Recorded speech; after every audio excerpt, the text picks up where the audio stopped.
দিনের শেষে শিশিরের শব্দের মতন সন্ধ্যা আসে, ডানার রৌদ্রের গন্ধ মুছে ফেলে চিল, পৃথিবীর সব রং নিভে গেলে পাণ্ডুলিপি করে আয়োজন।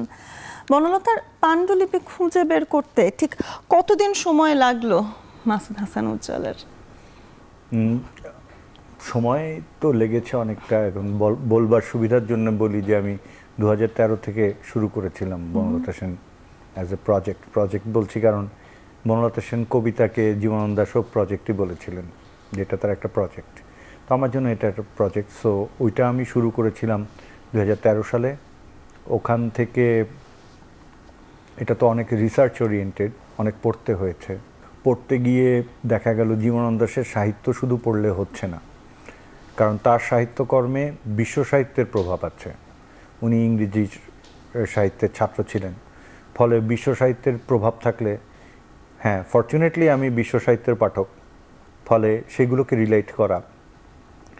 তো চিত্রনাট্য আমি লিখেছিলাম 13টা চিত্রনাট্য, মানে 13টা ড্রাফট। এরপর 14তম ড্রাফটে আমরা আসলে শুটিংয়ে গেছি। ফলে এই পুরো সময়টা যদি আমি ওই সময় থেকে হিসাব করি, তো বছর 8 লেগেছে আর কি এই চিত্রনাট্য রেডি করতে। প্রথম ড্রাফট 13টা ড্রাফট এবং 2013 থেকে 2026-এর একটা সেই 13 বছরের একটা জার্নি। প্রথম ড্রাফট থেকে শেষ ড্রাফট এবং ছবিটি যে মুক্তি পেল, কতটুকু পার্থক্য বা কতটুকু পরিবর্তন ইভলভ হলো? অনেক। যেমন একটা গোপন তথ্যই দিয়ে দিই, আমি একটা বই লিখছি। যেমন প্রথম ড্রাফটে মহিন চরিত্রটার নাম ছিল আর্য। আচ্ছা, আমরা হ্যাঁ, ও জানে না, এই জন্য একটু অবাক হলো। হ্যাঁ, ফলে আর্য যখন লিখতে যাই তখন আমার মনে আছে প্রথম দিকে দৃশ্যে আরজ আলী মাতব্বরের জীবনের একটা প্রভাব ছিল। আচ্ছা, ফলে কোথায় আমরা জীবনানন্দ দাশের বনলতা সেন করতে চাচ্ছি, সেখানে আমি আরজ আলী মাতব্বরের শৈশব থেকে দেখা শুরু করেছিলাম প্রথমে।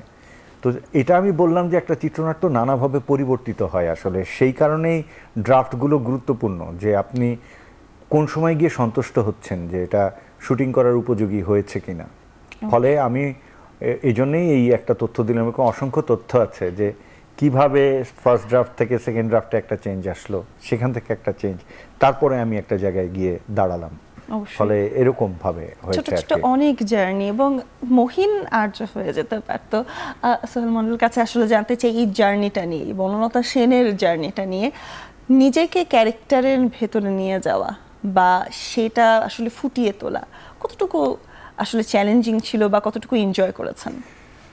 চ্যালেঞ্জ তো পুরো সময়টাই ছিল, এখনো যাচ্ছে। সিনেমা রিলিজের পরে দর্শকের কাছে পৌঁছানো, এই গল্পটাকে দর্শককে কাছে নিয়ে যাওয়া, এই পুরো সময়টাই আসলে চ্যালেঞ্জ।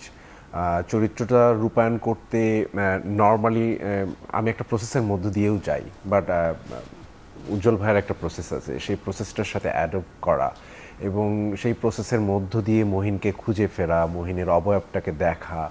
এবং কালকেও একটা জায়গায় বলছিলাম যে আমার কাছে কোনো রেফারেন্স ছিল না পার্টিকুলার এই চরিত্রের। এই ধরনের পার্টিকুলার চরিত্রের যখন রেফারেন্স না থাকে, তখন আমাদের, যদি এটার সম্ভাবনা অনেক বেশি থাকে, তখন আপনি অনেক কিছু করতে পারেন। আবার সেই জায়গায় যিনি পরিচালক বা যিনি ইভেন চিত্রনাট্যকার, মানে এই স্ক্রিপ্টের, সো তারও একটা ভিশন আছে ওই চরিত্রটা নিয়ে, ওই চরিত্রটার অবয়ব নিয়ে, ওর স্ট্রাকচার নিয়ে, ও কীভাবে বিহেভ করছে, ওর আসলে কি করা উচিত, ওর শুরুটা কোত্থেকে হচ্ছে এবং কোথায় যে শেষ করবে, সেটার একটা গঠন তৈরি করা আছে পরিচালকের হাতে অলরেডি। সেটা থাকার পরও আমি যখন চরিত্রটা যখন প্রিপেয়ার করছিলাম, তো আমারও কিছু ইনভেস্টমেন্ট তৈরি হলো, আমার তার শোনা, তার রিসার্চ, এবং সেইটা থেকে আমার স্ক্রিপ্টটা পড়ার পরে আমার কিছু তৈরি হওয়া, এই দুটো মিলে যে চ্যালেঞ্জটা ছিল, সেটা দীর্ঘ 1-1.5 বছরের চ্যালেঞ্জ ছিল আমার জন্য। সেটা শারীরিক গঠন, ওর ফিজিক্যালিটি, ওর মেকআপ, কস্টিউম নিয়ে ভাইকে অনেক গলদঘম করতে হয়েছে, আমার কস্টিউম এক্স্যাক্টলি কী হওয়া উচিত। তো যেহেতু কস্টিউমও ভাইয়া দেখছিলেন, সো ইভেন আমার গেট আপে আসলে কী ধরনের লুক আসলে আমাকে, তিনি আসলে মহিনকে দেখতে পাবেন, সেই মহিনকে খুঁজতেও আমাদের আসলে অনেক সময় লেগেছে। মানে আমার ভিতরে সেই মহিনকে খুঁজে বের করা, মানে সেই মেকআপের জায়গা থেকে। তো সেইটার পিছনে আমাদের একটা লম্বা সময় গেছে, এবং আমার চুলদাড়ি বড় হয় না। আপনি যদি দেখে থাকেন সিনেমাটা, তাহলে সিনেমায় দেখবেন আমার চুলদাড়ি অনেক, চুলগুলো একটু ঝাঁকড়া, দাড়িগুলো অনেক বড়। এটা ন্যাচারালি বিল্ড আপ, কারণ আমাদের কোনো প্রস্থেটিকের সাপোর্ট নেওয়ার কোনো ছিল না। এক্স্যাক্টলি যেই গঠনটা দরকার সেটাই করা হচ্ছিল ন্যাচারালি, যাতে অনেক বেশি অথেন্টিক লাগে, অনেক বেশি কাছাকাছি চরিত্রটাকে দেখা যায়, কোনো ফেক কিছু যাতে ফিল না হয়। তো সেইটার তৈরি করা, এরপরে চরিত্রের যেই ফিলোসফি, চরিত্রের যেই অ্যাস্থেটিক, সেই সব কিছু আবার নিজের ভিতরে ধারণ করা, এবং সেটার ভিতরে যাপন করা পুরো শুটিং টাইমটা পর্যন্ত, রিহার্সাল থেকে শুরু করে সেটা অন ক্যামেরা যেদিন অন হলো, আমি যেদিন থেকে শুটিং করলাম, সেটাকে ধরে রাখা, কন্টিনিউয়াস ধরে রাখা, এবং সেটা ডাবিং পর্যন্ত নিয়ে যাওয়া, এবং ডাবিংয়ে যেও সেই জিনিসটাকে। তো এটা বিশাল একটা চ্যালেঞ্জের বিষয় ছিল। সেই চ্যালেঞ্জটা আমরা সবাই, আমি আমার কথা বলছি, যেরকম আমার বাকি অভিনেতা অভিনেত্রী সহকর্মী যারা ছিলেন, কলিগ ছিলেন, তারা প্রত্যেকেই সেম জার্নির মধ্যে দিয়ে গেছেন। উজ্জ্বল ভাইয়ের জার্নি তো আরও বেশি, পুরো সিনেমাটা তাকে বানাতে হয়েছে। তো চ্যালেঞ্জটা অনেক বেশি ছিল, বাট এই চ্যালেঞ্জটা কষ্টদায়ক হলো ভীষণ আনন্দের, এবং এন্টারটেইনিং অবশ্যই। অবশ্যই, এবং বড় পর্দায় নিজেকে দেখার পরে কিন্তু সেই অনুভূতিটা একদমই আলাদা। এবং ক্যারেক্টারের কথা যখন ভাই বলছেন, তখন আসলে চলেই আসে কিন্তু প্রতিটা ক্যারেক্টারকে আমি যখন আলাদা করে লিখছি, আপনার ক্ষেত্রে কিন্তু স্ট্রাগলটা অনেক, এবং তার পাশাপাশি কথা প্রসঙ্গে কিন্তু চলেই আসলো যে আপনি শুধু লিখেছেন ব্যাপারটা এমন নয়, আপনি আরও অনেকগুলো ক্যারেক্টার কিন্তু এই ছবিটা তৈরি করার জন্য আপনি প্লে করেছেন। সেক্ষেত্রে আসলে যদি বলি, চ্যালেঞ্জ আপনার জন্য ভিজুয়ালি এটাকে আসলে ফুটিয়ে তোলা, কিংবা কস্টিউমটাকে ফুটিয়ে তোলা, ক্যারেক্টারগুলোকে তুলে আনা, সেই 1935 সালের প্রায় 91 বছর পুরনো একটা কবিতা, তখনের একটা সময়ের যে ফিলোসফি ছিল সেটির সাথে এখনের যে সামঞ্জস্য আনা বা যে ট্রানজিশনটা শো করা, কতটুকু আসলে চ্যালেঞ্জ ছিল? চ্যালেঞ্জ শব্দটা তর্জমা করতে গেলে আমাকে বলতে হবে, আমাকে যখন কেউ বিরক্ত করে ওইটাই আমার একমাত্র চ্যালেঞ্জ। এছাড়া আমার আসলে জীবনে এইসব কাজ আমি অসম্ভব উপভোগ করি। আমি কোনোদিনই চ্যালেঞ্জ ফিল করি না, এক্সাইটমেন্ট ফিল করি। এটা হচ্ছে একটা গুপ্তধন আবিষ্কারের মতো। ফলে এটা পুরোটাই হচ্ছে ফুল অফ এক্সাইটমেন্ট আমার জন্য। আর চ্যালেঞ্জ হচ্ছে মানুষ যখন বিরক্ত করে, আপনার আশপাশের মানুষ যখন আপনার চলার পথকে রহিত করার চেষ্টা করে, আপনার কাজকে কঠিন করার চেষ্টা করে, ওইটা চ্যালেঞ্জ হতে পারে, কিন্তু কাজটা চ্যালেঞ্জ নয়। আমার জন্য ফুল অফ এক্সাইটমেন্ট এটা। পরিচালক হিসেবে ডিফারেন্ট মিডিয়াতে যখন কাজ করা হচ্ছে, আমি নাটক যখন একরকম করছি, আপনি আবার বই লিখছেন সেটি বললেন, তার পাশাপাশি আবার আমি যখন সিনেমার একটা স্ক্রিপ্ট করছি, ডিফারেন্ট ফর্ম অফ ক্রিয়েশন, তাই না? সেক্ষেত্রে আসলে কোন জিনিসটা সবচেয়ে বেশি এনজয় করেন, এবং তার পাশাপাশি আসলে জানতে চাই কোথায় আসলে আপনার কমফোর্ট জোনটাও? আমি এই আর্টিস্ট্রির এন্টায়ার প্রসেসটাকেই এনজয় করি, আসলে করি বলেই করি। হ্যাঁ, এটা উপভোগ না করলে এত যন্ত্রণা কেউ নিত না। এগুলো তো আপনাকে প্রথমত শ্রম সাপেক্ষ। যেমন আমার মা বলে, আমার মা, আমি যখন 1-2 ক্লাসে পড়ি তখন থেকেই নাকি আমি ঘুমাই না, আমি সারা রাত ছবি আঁকতাম। তা মার কথা অনুযায়ী আমিও জানি আমি খুবই কম ঘুমাই, 1-2 ঘন্টা ঘুমাই বা 3 ঘন্টা ঘুমাই। ঘুমে আমার খুব একটা আগ্রহ নেই, মনে হয় যে কি যেন মিস হয়ে গেল, যে জেগে থাকলে মনে হয় এটা লিখতাম বা ওটা আঁকতাম, এরকম। ফলে আমি আসলে জীবনের প্রথমত কিছু হতেই চাইনি। আমি ছোটবেলায় বুঝে গেছি যে আমার আনন্দ কোথায়।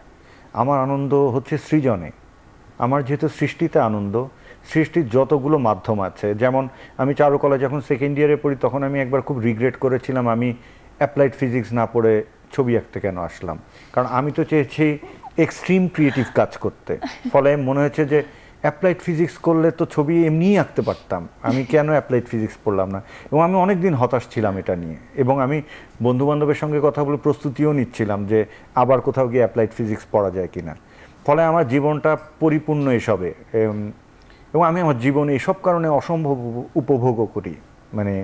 মানে আমি সম্পূর্ণ একা থাকতে ভালোবাসি, বিকজ আমার জীবনটা একদম কর্মের ঠাসা, এত বেশি কাজ, এত বেশি কাজের আনন্দ যে আমার জীবনে আর কিছু দরকারও মনে হয়নি। ফলে এই আর্টিস্ট্রির পুরো প্রসেসটাই আমি উপভোগ করি আসলে। আবারও সোহেল ভাইয়ের কাছে আসলে আসতে চাচ্ছি, ক্যারেক্টারটা নিয়ে যখন আমরা জানতে চাচ্ছি, মহিনকে আপনি বলছিলেন যে ক্যারেক্টারাইজ করার জন্য কিন্তু আপনারও অনেকগুলো স্টেপ পার হতে হয়েছে, তাই না? সেক্ষেত্রে আসলে জানতে চাই, এর আগেও কাজ করা হয়েছে কিংবা আরও কাজ করতে চাই, দুই ক্ষেত্রের যখন আমি বলছি, এই ধরনের একটা কবিতাকে যখন আমরা পোর্ট্রে করছি কিংবা এই ধরনের একটা ক্যারেক্টারকে যখন আমরা ফিকশনাল একটা ক্যারেক্টারকে আমরা স্ক্রিন প্লেতে আনছি, কোন ধরনের আসলে ক্যারেক্টার করতে চাই, ফিউচারের কথা যদি আমি বলি? এইটা না আমার উপর ডিপেন্ড না, মানে আমি comfort কোথায় বা ইচ্ছা কমফোর্ট কোথায়? আমি একটু ভাইয়া যেমন বললেন যে চ্যালেঞ্জের কথা বা ইয়ের কথা, তা আমি তো চ্যালেঞ্জটা নিতেই চাই। কমফোর্ট জোনটা আসলে আমাকে কখনোই দিবে না, মানে যে কোনো চরিত্রের ক্ষেত্রেই। আর ওই চরিত্রটা চ্যালেঞ্জ থাকলে এটা ইন্টারেস্টেড ফিল করি আমি, মানে গল্পটা মানে কেন আমি বলবো একই গল্প তো আমার বারবার বলার দরকার নেই, আমি নতুন কিছু বলছি কিনা বা চরিত্রটা নতুন কিছু বলছে কিনা। সো বা আমি যে কাজগুলো করে এসেছি সেইটা আবার নতুন করে রিপিট করার ইচ্ছাটা আমার একটু কমই, নতুন কিছু সেই চরিত্রটা সার্ভ করছে কিনা, তো সেটাকেই আমি আসলে প্রেফার করি। এবং এইটার সাথে এটাও বলতে চাই যে সেটার উপরে আসলে খুব বেশি আমার হাত নেই। আমাদের ইন্ডাস্ট্রিতে যারা কাজ করেন, প্রডিউসার, ডাইরেক্টর বা রাইটার, তারা আসলে যখন ভাবেন কোনো একটা চরিত্রতে, এটা তাদের উপর অনেক বেশি নির্ভরশীল। মানে আমি যে ধরনের কাজ করি, আমি অভিনেতা, সো তারা যদি কোনো একটা চ্যালেঞ্জিং কাজে যখন তারা ভাবেন এবং সেটাকে আমাকে ডাকেন, তখন আসলে কাজটা করা হয়। আর নিজে থেকে তো অনেক কাজই করতে চাই, কিন্তু সেইটা হ্যাপেনিং আসলে খুব কমই হবে, মানে আমি ওটা নিজেও জানি। সো এটা আসলে দুপক্ষের একসঙ্গে সম্মিলন ঘটতে হয় যে ইন্টারেস্টিং প্রজেক্টের জন্য বা ইন্টারেস্টিং ক্যারেক্টারের জন্য। অবশ্যই আমরা আবারও ফিরবো, তবে তার আগে এখন আনন্দের নিচে ছোট্ট একটি বিরতির সাথেই থাকবে।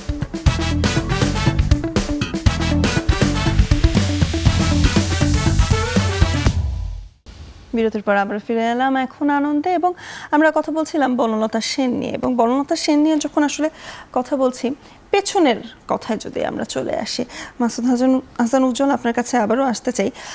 সিনেমার ক্ষেত্রে না আমরা দেখি যিনি পরিচালনা করেন তিনি সম্পাদনায় থাকেন না, কিংবা বিভিন্ন ক্যারেক্টার, সোহেল মণ্ডল যেরকম বলছিলেন যে আপনি কস্টিউমসের সব কিছু দেখেছেন, তার পাশাপাশি আপনি চিত্রনাট্যর সেই জিনিসটিতে দেখেছেন। আবারও আমরা যদি বলি, আপনি আর্ট ডিরেকশন করেছেন, সেট নিয়ে আপনার প্রচুর কাজ করতে হয়েছে, এবং তার পাশাপাশি আপনার যে গ্রাফিক্যাল যে ডিজাইনিংগুলো হচ্ছে সেগুলোও আপনার সুপারভাইজ করতে হয়েছে। আপনি বলছিলেন আপনি এগুলো খুব এনজয় করেন, কিন্তু অনেক বেশি আসলে প্রেশার হয়ে যায় না, নাকি আপনি আসলে নিজের কমফোর্ট থেকে যেন আপনার প্রজেক্ট আপনার মতো হয়, সেই জায়গা থেকে আসলে সবগুলো একত্রে করা? এটার আসলে একটা খুব সহজ উত্তরই আছে। পৃথিবীতে দুই ধরনের চলচ্চিত্র পরিচালক আছে। এক ধরনের চলচ্চিত্র পরিচালক হচ্ছে একদমই ইন্ডাস্ট্রিয়াল, তার মাল্টিপল ডিপার্টমেন্টে মাল্টিপল হেড থাকে, তারা এটা কাজ করে। আরেকটা হচ্ছে অথর ফিল্ম মেকার, যে আসলে তার ফিল্মের সম্ভাব্য সকল ক্রিয়েটিভ ডিপার্টমেন্টে কাজ করবে। তো আমি দ্বিতীয়টা হতে চেয়েছি, এবং সম্ভবত আমি দ্বিতীয়টাই, কারণ আমি সবসময় তাই করি, নতুন কিছু না আমার জন্য যে আমি মাল্টিপল ডিপার্টমেন্টে কাজ করি। এবং এই কাজগুলো করতে গেলে আমি মনে করি যে আমার যে সিনেমাটা আমি বানাচ্ছি ওটা প্রথমত আমার ক্যানভাস, ওখানে ছবিটা আমিই আঁকবো, মানে ব্রাশ স্ট্রোকগুলো আমি দেব। 10 জন মিলে তো আমি এখানে কিন্তু টিম ওয়ার্ককে খাটো করে দেখছি না, এটাও বুঝতে হবে যে যেমন ও তো ওর অভিনয়টাই করেছে, ডিরেকশনটা আমি দিয়েছি আমি কিভাবে চেয়েছি, কিন্তু দিন শেষে মহিন কিন্তু আমার একক প্রচেষ্টায় তৈরি হয়নি, ওর ক্রাফটেরও সাপোর্ট ছিল সেখানে। মানে তার যদি ক্রাফটটা ডেভেলপ না হতো, আমি কোনো ম্যাজিশিয়ান না যে আমি এককভাবে এটা করব। সুতরাং কালেকটিভ ওয়ার্কের এই প্রসেসকে আমি বিশ্বাস করি, শ্রদ্ধাও করি, কিন্তু যে মানুষটা অথর ফিল্ম মেকার হতে চাবে সে আসলে যেসব ক্রিয়েটিভ ডিপার্টমেন্ট তার পক্ষে করা সম্ভব, যেগুলোতে আলটিমেটলি আপনার প্রোডাকশন ডিজাইনে যেটা রিফ্লেক্ট করে সেটা সে নিজেই করবে। এবং এটা একটা চর্চিত বিষয়, এটা খুব বেশি চর্চিত ইউরোপে, ফলে এটা আমাদের এদিকেও চর্চিত। সত্যজিৎ রায়ের কথা যদি বলেন, উনিও করেছেন, বা এখন আপনি মুম্বাই ফিল্ম ইন্ডাস্ট্রিতে যদি বলেন, লীলা বানসালিও করেন। ফলে এমন নয় যে আমি একাই করছি, হয়তো বাংলাদেশে আমি একা এতগুলো ডিপার্টমেন্টে করি, হ্যাঁ করি, কিন্তু এটা একটা প্রতিষ্ঠিত বিষয়। এটা করেন কারণ হচ্ছে ছবিটা তো আসলে উনি দেখেন, একজন অথর ফিল্ম মেকার নিজেই দেখেন তার ছবি বানানোর আগে যে ছবিটা এরকম হবে। চারুকলায় পড়ালেখা এবং সবকিছু কি একটা আসলে মোটিভ হিসেবে বা একটা প্লাস ওয়ান হিসেবে তা তো বটেই, আমি তো আর অকারণে চারুকলায় পড়িনি। এই সব কারণেই তো পড়েছি যে আপনি না জেনে তো আর এত বাহাদুরি করতে পারবেন না, আপনাকে জানতে হবে। এবং গানের ক্ষেত্রেও কিন্তু সেই মিউজিকেও কিন্তু কিছুটা হলেও দক্ষতা আছে, কিছুটা না বলবো অনেকটাই হি দক্ষতা ইজ ফ্যান্টাস্টিক মিউজিশিয়ান। এক্স্যাক্টলি। সেই দক্ষতার কথাও কিন্তু আসলে আমরা জানতে চাই। আমি হচ্ছে কোইন্সিডেন্টাল মিউজিশিয়ান। কোইন্সিডেন্টাল মিউজিশিয়ান বললাম হচ্ছে আমি যখন ক্লাস 1-এ পড়ি তখন বসন্তকালেই ওই রেডিওতে তখন শোনা যেত আহা জিয়ে বসন্তে, ওটা আমি হারমোনিয়ামে তুলেছিলাম।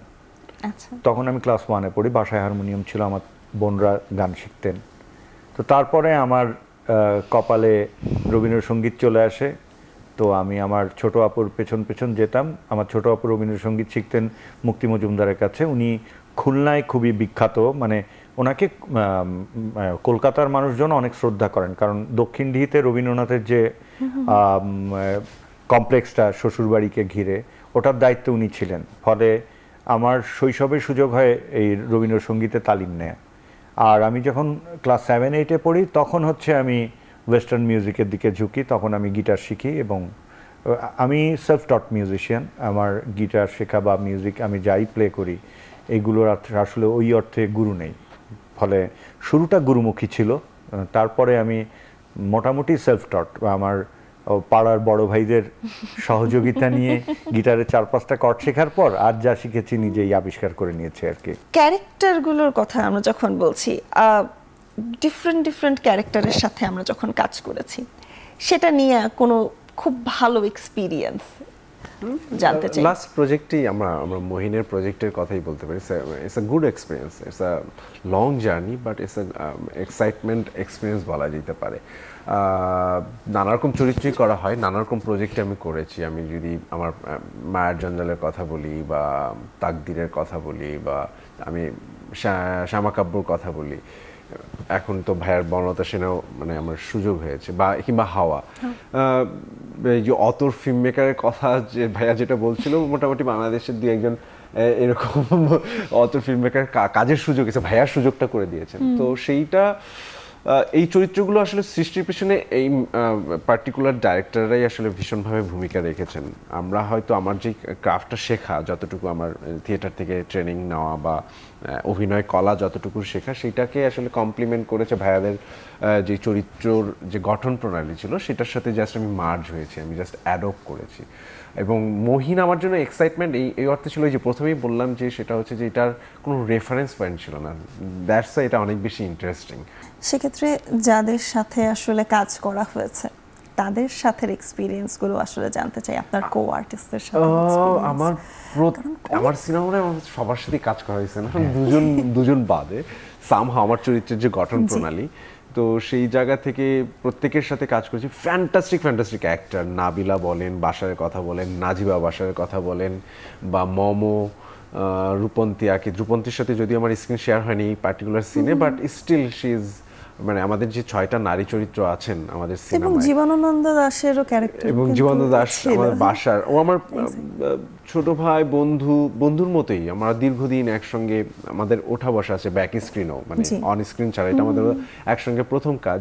বাট আমরা ওই অর্থে বন্ধু, মানে খুব ভালো বন্ধু, যার জন্য আমাদের খুব ভালো শেয়ারিং হয়েছিল স্ক্রিনে। এটা স্ক্রিনে আপনি দেখলে, সিনেমাটা দেখলেও বুঝবেন যে মহিন, জীবনানন্দ দাশ ভাইয়া আরও ভালো বলতে পারবে, যে তাদের কেমিস্ট্রিটা মানে ভালোই দেখা যাচ্ছে। এবং সেটাও আসলে হয়েছিল আমার কোয়ার্টিসদের জন্য, বাসারের জন্য বা নাবিলার জন্য। প্রত্যেকেই ফ্যান্টাস্টিক অ্যাক্টর, এবং আমরা খুব আরাম করে মানে সিনেমা যখন শুটিং করি তো আমার খুব আরাম হয়েছিল তাদের সাথে কাজ করে। অবশ্যই আবারও ফিরে আসতে চাই, আসলে রবীন্দ্রনাথ কিংবা জীবনানন্দ দাশ, তাদেরকে আসলে স্ক্রিপ্টিং করা, তাদের ক্যারেক্টারটা কতটুকু চ্যালেঞ্জ ছিল, নাকি আপনি চেয়েছেন আসলে এইভাবেই গল্পটা এগোক? না, এইবার চ্যালেঞ্জটা স্বীকার করা যায়। এটা চ্যালেঞ্জিং।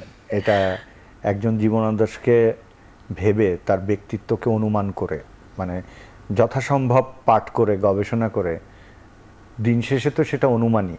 মানে আপনি একজন জীবনানন্দ দাশকে সাজিয়ে দেবেন এবং তাদের যে বিস্তৃত ঘটনাবহুল জীবন। এবং মজার ব্যাপার হচ্ছে, আপনি রবীন্দ্রনাথের কথা বললেন বলে আমি সকালেই ভাবছিলাম যে তাও ভালো আমি রবীন্দ্রনাথের আত্মজীবনীমূলক কিছু করিনি, তাহলে সেটার সমালোচনা সহ্য করা খুব কঠিন হতে পারতো। হ্যাঁ, কারণ তার জীবন আরো বর্ণাঢ্য, অবশ্যই। আরো বিস্তৃত। ফলে এইসব চরিত্র এই কল্পনা করা এইসব, এবং এইসব চরিত্রের খুব প্রতিষ্ঠিত রেফারেন্স আছে। হ্যাঁ, ফলে প্রতিষ্ঠিত এবং গ্রন্থিত রেফারেন্স এইসব থাকা সত্ত্বে যখন চ্যালেঞ্জ কখন হয়, যে এইসব রেফারেন্স থাকার পর যখন আপনি নিজের স্বকীয়তা রাখতে চান। কারণ আপনি যদি একজন শিল্পী হন, আপনি যদি একজন চলচ্চিত্র নির্মাতা হন, আপনাকে ইন এনি গিভেন সিচুয়েশন আপনাকে অবশ্যই নিজের স্বকীয়তা রাখতে হবে, না হলে ইউ ওন্ট বি এনিওয়্যার। আপনাকে মহাকালের আস্থা করেও আপনার ঠাঁই হবে না। আপনাকে অবশ্যই স্বকীয়তা রাখতে হবে, তাহলে প্রতিষ্ঠিত চরিত্র যেটার রেফারেন্স আছে সেটার মধ্যে আবার স্বকীয়তা অ্যাড করা, এগুলো আসলেই চ্যালেঞ্জিং। এই চ্যালেঞ্জটা কবুল করা যায় আর কি। অবশ্যই। এবং সেই চ্যালেঞ্জটা কতটুকু উতরে যেতে পেরেছেন, দর্শকের যে ফিডব্যাক সেটাতে আসলে কেমন মনে হচ্ছে? দর্শকের ফিডব্যাক তো আমরা দেখছি ভালো, ও জানে ভালো, ফলে সেই হিসাবে বলা যায় যে ফিডব্যাক ভালো পেয়েছি। এটাকে উতরে যাওয়া বলে কিনা জানি না, কারণ এটার জন্য আমি অপেক্ষা করতে চাই। যে উতরে যাওয়া একটা অনেক বড় সার্টিফিকেশন, সেটার জন্য ধৈর্য ধরতে হয়। সেক্ষেত্রে প্রশ্নটাকে যদি আমি আসলে অন্যভাবে করি, বনলতা সেনকে জীবনানন্দ দাশ তার চোখে খুঁজেছেন, হ্যাঁ, আপনি কতটুকু খুঁজে পেয়েছেন নিজের জীবনে, এবং তার পাশাপাশি আপনি কতটুকু স্ক্রিনে ফুটিয়ে তুলতে পেরেছেন বলে আপনি মনে করেন? নিজেকে নিজে মার্কিং করি। আমার নিজের বদ্ধমূল সন্দেহ জীবনানন্দ দাশ বনলতা সেনকে খোঁজেননি। হ্যাঁ, জীবনানন্দ দাশ খুঁজেছেন স্বস্তি, ওকে। বিশ্রাম, একটা দীর্ঘ পথের ক্লান্তি। এই দীর্ঘ পথ, 1000 বছর পথ তো আসলে মানসিক ক্লান্তি। সেই মানসিক ক্লান্তি, নারী তো একটা উপলক্ষ, একটা অবয়ব। সুতরাং খুব বায়বীয় একটা বিষয় খুঁজেছেন জীবনানন্দ দাশ, খুঁজে আমাকে বিপদে ফেলেছেন। কারণ সেটাকে কমিউনিকেট করা, হ্যাঁ, আপনি খুব, যেটা রক্তে মাংসে নেই। হ্যাঁ, কারণ এই কবিতাটা আপনি গভীরভাবে পড়লেই বুঝবেন যে সম্ভবত মানুষটা রক্ত মাংসের না, একটা কায়াহীন, না, এটা একটা অনুভূতি। তো এটা একটা তাকে অনুভূতি আপনার একটা যেখানে আপনি shape আনা। সমর্পণ করতে চান। হ্যাঁ, যে আমরা কোন ধরনের অনুভূতি, যেমন ধরেন আমি জানি না এটা বলে বিতর্কিত হব কিনা, কিন্তু আমি বলতে চাই যে ঈশ্বরের কাছে সমর্পণের ব্যাপারটা আসলো কোত্থেকে? আপনি ঈশ্বরকে দেখেননি আসলে, তখন ওখানে আপনি পরিপূর্ণ সমর্পণটা হয় আপনার, কারণ আপনি দেখেননি, তো এই জন্য ওটাকে আপনি আলটিমেট ভাবতে পারেন। দেখেন যাকে, সেখানে আপনার চাওয়া পাওয়ার ব্যাপারটা আসে। তো বনলতা সেন ওই যে দুদণ্ড শান্তি, এটা দেখলে পাওয়া যেত কিনা আমার সন্দেহ আছে। ফলে যে জিনিসটার একটা অবয়ব নেই, সেই জিনিসটাকে আপনি মানুষের মগজের সাথে ডিল করছেন আসলে। হ্যাঁ, যারা বনলতা সেন সিনেমাটা অলরেডি দেখেছে, নির্মাতা হয়ে আমি তো আর স্পয়লার দিতে পারি না, তারা অনুভব করবেন যে তারা যদি গভীরভাবে দেখেন তাহলে তারা একটা বায়বীয় জিনিসই দেখবেন, এতগুলো মানুষ থাকার পরেও, এতগুলো চরিত্র থাকার পরেও। ফলে এটার জন্য সময় লাগবে। এটা আমি যে বক্তব্যটা দিলাম, এটা অনুভব করতে আসলে একটু জেনারেশন টু জেনারেশন অপেক্ষা করতে হবে বলে আমার মনে হয়। অবশ্যই আমরা সেই অপেক্ষা একটু আরো বাড়াতে চাই। এখন আনন্দের সময় হলো আরেকটি বিরতির, সাথেই থাকুন।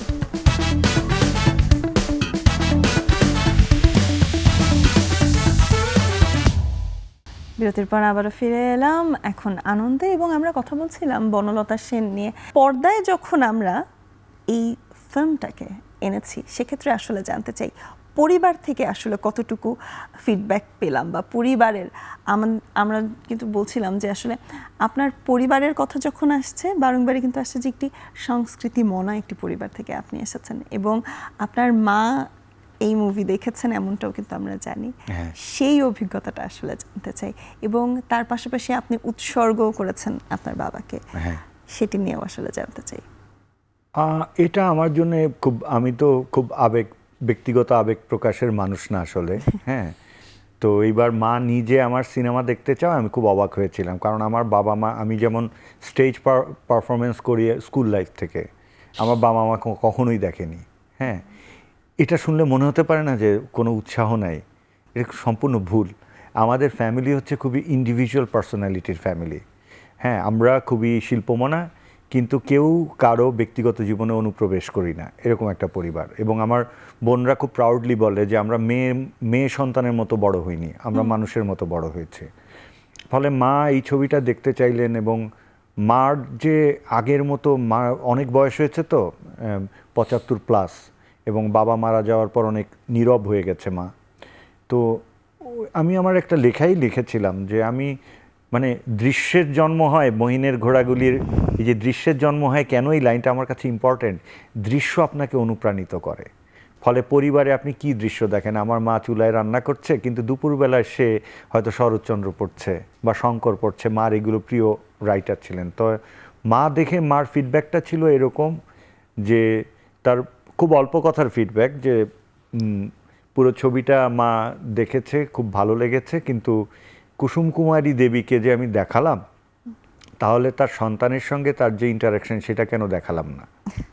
তো মা এখন মায়ের মতন কিন্তু বলেছে। হ্যাঁ, না এখানে মার সূত্র ধরে এটা আমি বলতেও পারি যে কুসুম কুমারী দেবী কিন্তু মানে 30-এর দশকের ইম্পর্টেন্ট কবি।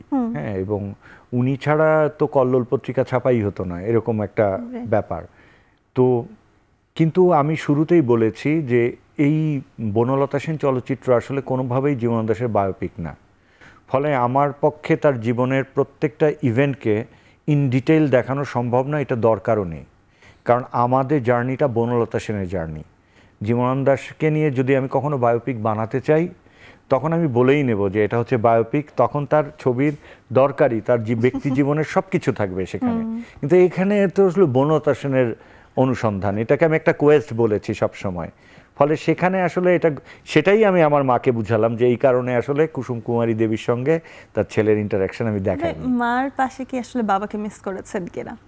আমার বাবাকে আমি প্রতিনিয়ত প্রতি মুহূর্তে মিস করি। কারণ একে হচ্ছে যে কোনো সন্তানই তার বাবাকে মিস করবে, আর আমার বাবার সঙ্গে আমার বাবা হচ্ছে প্রত্যেকটা সন্তানেরই সম্ভবত চাইল্ডহুড হিরো তার বাবা থাকে।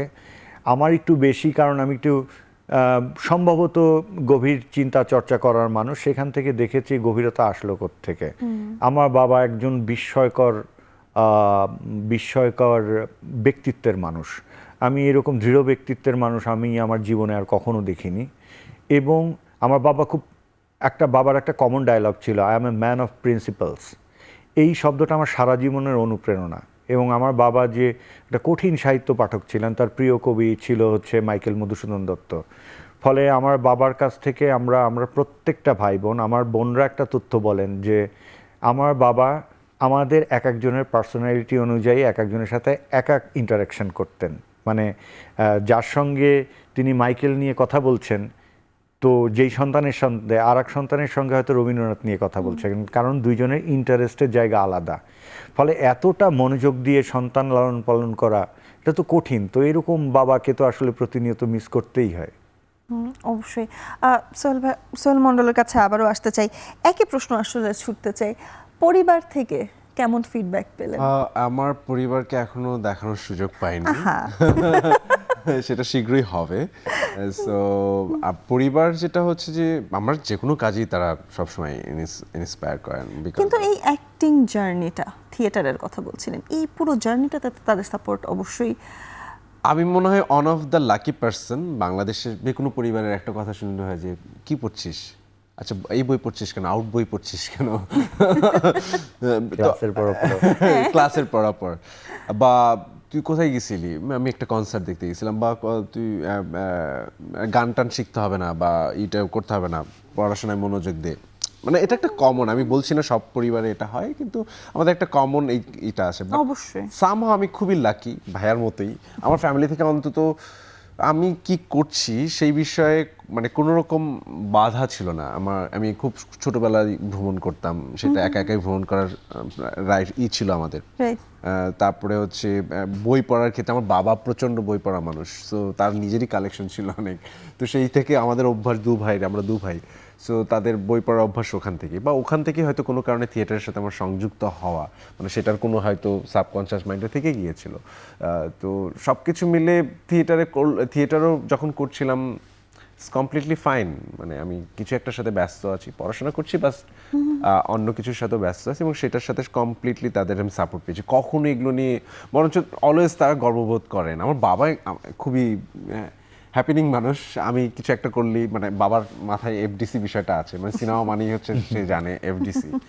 যদি শুটিং এর কথা বলি বলে যে কোথায় আছিস, এফডিসিতে। It's a funny moment. Sadly আমরা সেই হ্যাপেনিং এফডিসি কিন্তু এখন আর পাচ্ছি না, বাট বাবা সেটা তো জানে না ওইভাবে, মানে ইন্ডাস্ট্রির বিষয়টা অনেক চেঞ্জ হয়ে গেছে। ফ্যামিলির থেকে আমি কখনোই পাইনি, আমি সাপোর্টটাই পেয়ে গেছি সবসময় আর কি। অবশ্যই। আবারও উজ্জ্বল ভাইয়ের কাছে আসলে আসতে চাই, প্রত্যেকটা ফ্রেম একটা করে পেইন্টিং। আমাদের দেশের কনসেপ্টে আমরা কিন্তু এতে অভ্যস্ত না। আমরা বাংলা সিনেমা মানে টিসুম টিসুম সাউন্ড এফেক্টও থাকবে, নায়ক থাকবে, নায়িকা থাকবে, এই বড় লোক, এই অনেক ধনী, এ অনেক ধনী না। মানে আমাদের না সিনেমা নিয়ে একটা টাইম পর্যন্ত একটা মাইন্ডসেট ছিল, সেটা আসলে যত সময় যাচ্ছে আপনাদের হাত ধরে কিন্তু সেই মাইন্ডসেটটা ব্রেক হচ্ছে। এবং আর্ট ফিল্মের কথা যদি বলি, বনলতা সেনের পাশাপাশি রোহিত আছে, এবারের ঈদে কিন্তু এসেছে। সেক্ষেত্রে আসলে জানতে চাই, এই কনসেপ্ট থেকে বের হয়ে আসতে বাংলাদেশের দর্শকদের জন্য আপনাদের কি আসলে অনুভূতি থাকবে, বা তা আপনাদের কি সাজেশন থাকবে তাদের জন্য? রবীন্দ্রনাথের খুব জনপ্রিয় একটা উক্তি আছে, হ্যাঁ, উক্তিটা হয়তো আমার হুবহু মনে নেই, সেন্সটা হচ্ছে এরকম: ফুলের সৌন্দর্য অবলোকন করিয়া কেহ যদি বলে বুঝিলাম না, তাহাকে বলিতেই হয় উহাতে বুঝিবার কিছু নেই। হ্যাঁ, ফলে এটা হচ্ছে এরকম একটা ব্যাপার, আপনার সামনে অবারিত সুন্দর সাজানো আছে, আপনি সেটাকে গ্রহণ করতে পারছেন না, এটা আপনার দুর্ভাগ্য। রোহিতের আমরা কিন্তু প্রচুর ফিডব্যাক যেগুলো দেখছি, স্পেশালি সোশ্যাল মিডিয়ায়, এরকমই কিন্তু দেখছি, কি দেখলাম বুঝলাম না। আমি পরামর্শ দিই কি দর্শকদেরকে, আমি যেমন নিজেকে বলি আমি একজন সুখী দর্শক, কারণ আমি বিইং আ ফিল্ম মেকার, আমি যখন একটা সিনেমা দেখি, আমি কিন্তু প্রচুর টেলিভিশন নাটক দেখি ইউটিউবে, মানে ইউটিউবের নাটক দেখি, হ্যাঁ, যেটাকে অনেকে নাক ছিটকায় এরকম একটা ব্যাপার। আমি দেখি আমি উপভোগও করি, এবং আমি অধিকাংশ নাটকের নাম এবং বিষয়বস্তু বলে দিতে পারবো। কারণ হচ্ছে আপনি যখন উপভোগ করতে গেছেন, উপভোগই করুন না, প্রশ্ন করার দরকার নেই তো, আপনি বিজ্ঞানীও না, আপনি মানে এটার ব্যবচ্ছেদ করে আপনি কি করবেন? আপনি যদি সব কিছু সন্দেহের চোখে দেখেন, ইভেন ধরেন এই যে আমরা প্রেমের সম্পর্কে বলি না টক্সিক রিলেশনশিপ, কারণ কি দুজনকে প্রতি মুহূর্তে প্রশ্ন করছে আর সন্দেহ করছে, ফলে আপনি যে কোনো একটা পয়েন্টে গিয়ে কোনো কিছু উপভোগ করবেন, সেটার জন্য তো আপনার সারল্যের দরকার আছে। আপনি সারাক্ষণ একটা সময় বিস্মিত হয়ে সাদা কালো টিভির দিক তাকিয়ে ভাবতাম যে এই মানুষগুলো এই টেলিভিশনের মধ্যে ঢোকে কিভাবে। তো এখনকার একটা বাচ্চার তো এই বিষয় নাই, রাইট? হ্যাঁ, ও তো জানে অল আর ফেক, এটা অ্যানিমেশন, এটা হচ্ছে শুটিং করা, কিভাবে গ্রিন স্ক্রিনের কথা বলতে পারে 8-10 বছরের বাচ্চারা, যে এটা তো গ্রিন স্ক্রিনে বানিয়েছে। তাহলে আপনি ঠিক আছে প্রযুক্তির উন্নতি হয়েছে, কিন্তু আপনার নিজের সুখের জন্যে, নিজের শান্তির জন্যে আপনাকে কোনো জায়গায় সরল থাকতে হবে। যেমন আপনি পর্যটক যদি আপনি এখন, আমার মনে হয় পৃথিবীর 90% পর্যটনের আনন্দ পায় না, কারণ তাকে ঘুরতে গিয়ে তাকে রিলস বানাতে হয়, তাকে ছবি তুলতে হয়, এই সেই হ্যাঁ, ওইটা নেয় না। সবাই মোবাইলটা এভাবে। আমি আমার জীবনে একবারই চারুকলার বন্ধুদের সাথে পাহাড়ে বেড়াতে গিয়েছিলাম। বন্ধুরা আবার রাগ না হয়, আমি ক্রিটিসিজম করছি না, যেহেতু চারুকলার ছাত্র, সবার ব্যাগ ভর্তি কালার ছিল, কাগজ ছিল, আমি একমাত্র মানুষ যার ব্যাগে কোনো কাগজ ছিল না, কোনো কালারও ছিল না। আমি ফিরে এসে 19টা ছবি এঁকেছিলাম বান্দরবান থেকে ফিরে, কিন্তু আমি পাহাড়ে ঘোরার সময় একবারের জন্য ছবি আঁকার দরকারই মনে করিনি, বিকজ ওটাকে আমাকে আগে নিতে হবে, তো আগে তুমি গ্রহণ করো, তারপরে তুমি প্রকাশ করো। ফলে পর্যটনে আনন্দ নেই, আনন্দটা আছে কোথায়? এখন আমরা সিনেমা নিয়ে কথা বলছি, এই ক্রিটিসিজমের কারণে কোনো আনন্দ নেই। আপনি একটা মিউজিক শুনতে গিয়ে কোথায় উদাস হবেন তা না, আপনি ভাবছেন না লিড গিটারটা এইভাবে না ভাবে ওভাবে হতো, তো আপনি তো মিউজিশিয়ান না। ফলে আপনার যে সবাইকে সব জ্ঞান দিতে হবে, এটার কারণে সবার আগে আপনি নিজেকে অসুখী করছেন নিজেকে বঞ্চিত করছেন।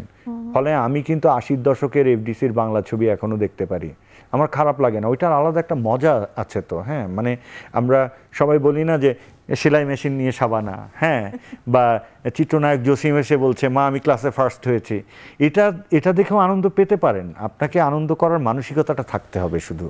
আমার মনে হয় ভাইয়ের সাথে আমি একটা জিনিস অ্যাড করতে পারি, সেটা হচ্ছে যে টেস্টটা আমার করা উচিত। ধরেন কেউ একজন বললো যে এটা ঝাল বা এটা মিষ্টি, বাট আমি কি তার কথা শুনে ঝাল মিষ্টি নির্ধারণ করবো না, আমি নিজে টেস্ট করবো। কাকে চিল মানে কানটা নিয়ে গেছে যে আমি আমার কথা মনে আমার মনে হয় এই অভ্যাসটা হয়ে যাবে। মানে হয় কি, আপনি যে প্রশ্নটা শুরুতে বললেন যে রোহিত কিংবা বনলতা সেন ওই ডিসেম্বরও, আমি এটা কোনো কিছুকে আসলে আলাদা করতে চাই না, সব কিছুই একটা এটা দৃশ্য মাধ্যমে, এটা সিনেমা।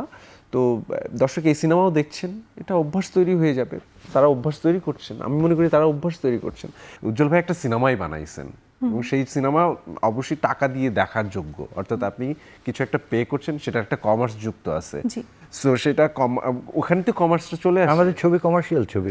সো ওই জায়গা থেকে আমি ফিল করি না যে এই আর্ট বলে বা কমার্স বলে জিনিসটাকে আলাদা করা। আমার কথা হচ্ছে যে সেটাকে দেখার যোগ্য কিনা, সেটা আপনি উপভোগ করছেন কিনা, আমি আপনাকে উপভোগ করার এলিমেন্টস রাখছি কিনা, সেটা ইম্পর্টেন্ট। সেটা আমাদের কাজ সিনেমাটা বানানো, আমরা একটা গল্প বলতে চেয়েছি, আমরা সেই গল্পটা সার্ভ করেছি দর্শকের সামনে, দর্শক তার জায়গা থেকে দেখবেন, উপভোগ করবেন, ক্রিটিসাইজ করবেন।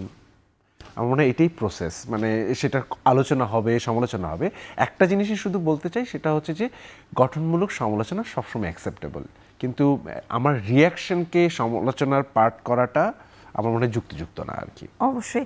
শেষ একটা প্রশ্ন আসলে করতে চাই, আমাদের সময় প্রায় শেষ। মেঘ দলের দুজন ব্যক্তির দুটি সিনেমা একই ঈদে, শুভকামনা জানাতে চাই কতটুকু, এবং তার পাশাপাশি আসলে যুক্ত করতে চাই নিজের মুভি নিয়েও কতটুকু আসলে দর্শককে আমন্ত্রণ জানাতে চাই। আমি একটু আগেও একটা জায়গায় বলে এলাম, আমাকেও বলেছে যে দর্শকদেরকে বলতে ছবি দেখার জন্য, তো সেখানে যেটা বলেছি এখানেও একই কথা। আমি কখনোই আমার কাজ দেখার অনুরোধ কাউকে করি না, কারণ এই কাজের আগের একটা ধাপ গেছে, যেখানে আমরা আমাদের ট্রেলার দেখিয়েছি, টিজার দেখিয়েছি, গান দেখিয়েছি। ওটা দেখে ঠিক যাদের মনে হবে যে এই ছবিটা আমি দেখতে চাই, তারাই ছবিটা দেখতে যাবে। যার দেখে মনে হবে ছবিটা আমি দেখতে চাই না, তার একদম দরকারই নেই ছবি হলে গিয়ে দেখার, হ্যাঁ, অযথা নিজের সময় এবং অর্থ ব্যয় করার। ফলে আমি গড়পড়তা সবাইকে বলছি না ছবি দেখতে যেতে, যে আগ্রহী বোধ করবেন এই ছবিটা দেখতে তিনিই যাবেন। যেমন আমি যদি হল মালিক হতাম, পপকর্ন খাওয়া বন্ধই করে দিতাম, কারণ আমার খুব বিরক্ত লাগে, কুড়মুড় করে শব্দ হয়। আমার হয়তো 6 মাস ধরে লেখা একটা সিকোয়েন্স কুড়মুড় শব্দে হারিয়ে গেল, একটা ডায়ালগ চলে গেল, একটা পাঞ্চ। ফলে আমি চাই মনোযোগী, আমার স্বপ্ন যদি অর্থনৈতিক ক্ষতি হয় আমি মাথা পেতে নেব, কিন্তু সেই দর্শক হলে না গেলেই ভালো যিনি মনোযোগী দর্শক নন।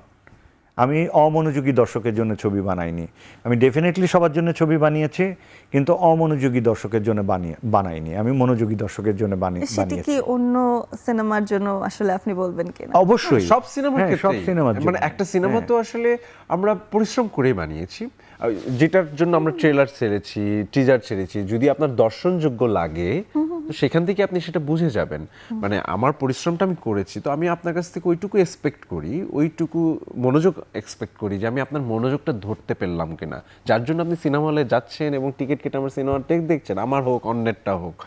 তার মানে কি আপনি মিনিমাম একটা ইনভেস্টমেন্ট করেছেন যে আমি এই সিনেমাটা দেখতে চাই, টাকাটা খরচ করতে চাই, আমি ওই মনোযোগটুকু চাই সিনেমা হলে যখন আপনি বসবেন সিনেমাটা দেখার সময়। সেই মনোযোগ, সেই ভালোবাসা, সেই রেসপেক্ট যতটা আপনারা সিনেমার গড়তে আসলে খরচ করেন, সেই খরচটা যেন দর্শকরাও পাই শোধ করে তাদের মনোযোগ দিয়ে, ভালোবাসা দিয়ে। এবং আমি বলবো ক্যামেরার সামনে যারা কাজ করে তারা অনেক বেশি ভালোবাসা পায় পেছনের যারা কাজ করে তাদের তুলনায়, কারণ তাদেরটা দেখা যাচ্ছে। ওই যে বায়োবিও আবারও সেই কায়াহীন একটি। শুভকামনা থাকছে আপনাদের দুজনকেই, বনলতা সেনের জন্য এবং পরিবার নিয়ে দেখতে যাওয়ার জন্য আপনাকে আমি আমন্ত্রণ জানালাম। আর দর্শকের মতো দিয়ে শেষ করতে চাই, আমি সুলতানা স্বর্ণা। এখন আনন্দের আজকের আয়োজন, এখনের সাথেই থাকুন।